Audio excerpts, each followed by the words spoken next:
Kuna wakati nilikuwa najiuliza maswali mengi kila nilipomtazama mwanangu.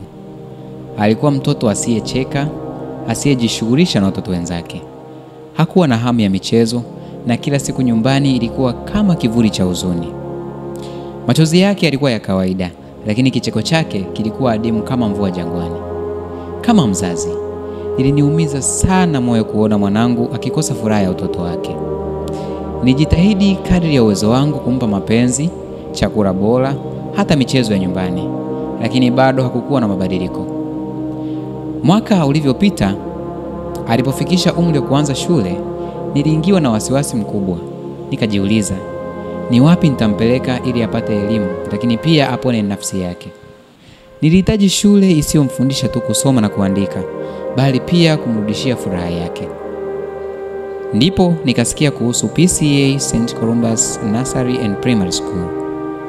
Nilichukua uamuzi wa kumpeleka kule, lakini sikuwa na uhakika, bali nilikuwa na matumaini tu.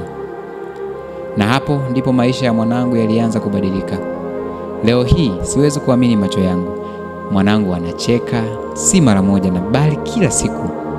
Anacheza, anashirikiana na wenzake na anapenda shule kuliko hata nyumbani. Anaielewa sana dunia yake. Anajua mafunzo mengi ya kimaadili, anaheshimu watu na kujua kusamehe. Ana taaluma nzuri, ameanza hata kupiga drums kwa ustadi mkubwa, kitu ambacho hakikuwahi kuingia akilini mwangu kuwa mwanangu atawahi kukifanya kwa furaha. Furaha yangu kama mzazi imezaliwa upya.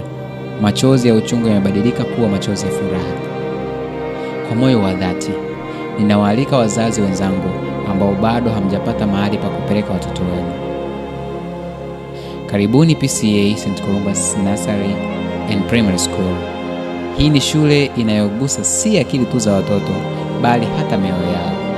Kwa pamoja, tuwape watoto wetu elimu iliyojaa furaha, maadili na vipaji vyao halisi. Karibuni sana PCEA St. Columbus Nursery and Primary School. Asante.